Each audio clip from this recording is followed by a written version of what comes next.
Programme में आगे बढ़ेंगे। अंधेर नगरी चौपट राज, निगरान हुकूमत की तरह मुंतखब जमहूरी हुकूमत ने भी मेडिसिन माफिया के सामने घुटने टेक दिए हैं। अद्वियात माफिया ने अद्वियात की कीमतों में 200% इजाफा करके मरीजों की जानों से खेलना शुरू कर दिया।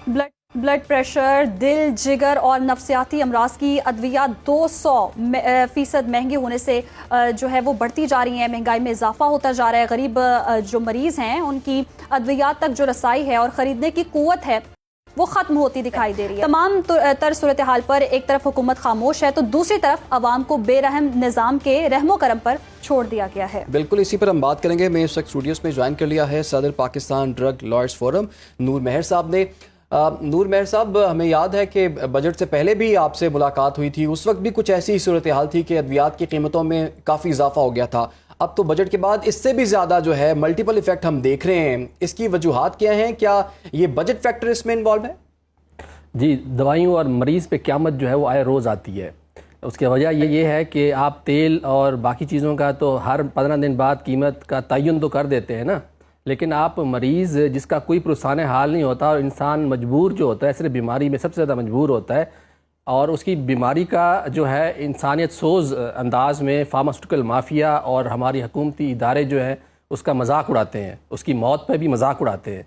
वजह यह है कि पाकिस्तान में बदकिस्मती से मौजूदा हुकूमत, काकड़ हुकूमत जो थी, निगरान हुकूमत, उन्होंने अद्वियात की कीमतें जो ड्रग एक्ट 1976 के तहत कंट्रोल होती थी, कंट्रोल का निज़ाम ही ख़त्म कर दिया।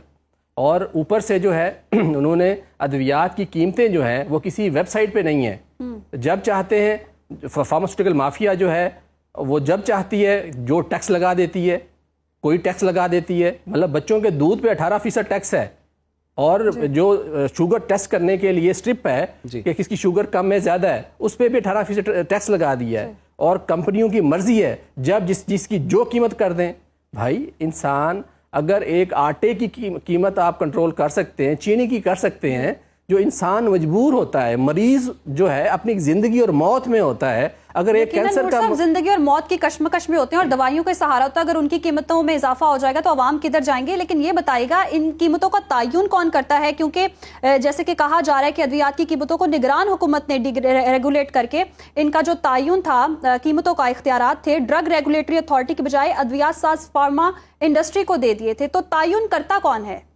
देखिए, तयन जो है ना, ये सबसे बड़ा मसला ये है कि 18 फरवरी जो 2024 को जो है काकड़ हुकूमत ने जाते जाते जो है उन्होंने इसकी मंजूरी दे दी। फिर हम हाई कोर्ट लाहौर में गया मैं, तो वहाँ पे भी हमने कोशिश की, स्टे मिल गया, वक्ती तौर पे वो रुक गया। लेकिन बाद में जब नई हुकूमत आ गई तो हाई कोर्ट ने कहा कि आप क्योंकि नई हुकूमत आ गई है, निगरान हुकूमत का ये फैसला गलत था, ठीक है, नई हुकूमत जो है वो इसका फैसला करे। अप्रैल में हुक्म हुआ और 30 मई 2024 को ये हुआ कि शहबाज शरीफ साहब ने कहा कि जो काकड़ हुकूमत ने फैसला किया था अवाम के खिलाफ, अब मरीजों को मारने वाला, वो ठीक था।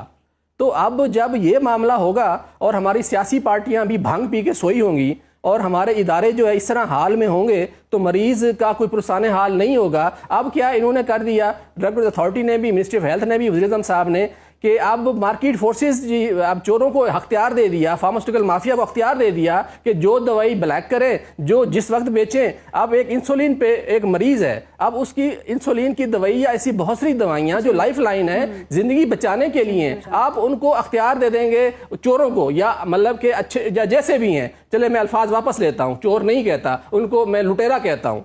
तो अब वो लूटने का मौका जो है अगर देंगे कि भाई फार्मास्यूटिकल कंपनियों की, इंपोर्टर्स की, और उनकी मर्जी है कि जिस दवा की जो कीमत लगा ले। यार ये लेकिन नूर मेहर साहब, कल ही की बात है कि हमारे रिपोर्टर उस्मान जब्बार, उन्होंने गुफ्तगू की थी वफाकी वज़ीर सेहत मुस्तफ़ा कमाल से। जब उनसे सवाल किया गया कि बहुत ज़्यादा प्राइसेस में इजाफा हो गया अद्वियात की कीमतों में, तो उनका जवाब ये था कि जितनी प्राइसेस बढ़नी चाहिए थी अभी तो उतनी बढ़ी ही नहीं। तो इस पे हम शुक्र अदा करें या फिर हम इस वक्त इस पे परेशानी का इजहार करें? मुझे तो बड़ी मायूसी हुई है। बड़े अच्छे काम के आदमी हैं, लेकिन वो जिन लोगों के साथ खेल रहे हैं ना, वो जिन लोगों के लिए खेल रहे हैं, मुझे लगता है कि वो इस खेल में जो है ना उनको समझ नहीं है। अगर इंसानों की या मरीजों के दर्द का एहसास होता तो MQM बड़ी अच्छी जमात है, मुस्तफ़ा कमाल करते रहे माजी में, लेकिन अब जो है ना कमाल का शिकार है। मैं समझता हूँ कि उन्हें रहम खाना चाहिए। देखें, बात यह है कि मीठी मीठी जो फार्मा कंपनियों की बातें हैं ना उसमें ना आए। जो ये कहते हैं कि अवेलेबिलिटी बढ़ गई। भाई अवेलेबिलिटी को खाक भले दवा जब महंगी मिलेगी, डॉक्टर डाकू साहब जो है वो जो कीमत या दवाई जो लिख देते हैं मरीज बेचारे को तो वो लेनी पड़ती है। अब वो मर्जी है कंपनी की। अब क्योंकि फार्मास्यूटिकल माफिया जो है वो खुले अब दिल खोल के जो है डॉक्टर डाकुओं को हर चीज दे रहे हैं। गाड़ियां इस बाहर के टूर से लेकर कौन सी चीज है जो डॉक्टर साहिबान को और बहुत सारे डाकुओं को नहीं मिल रही।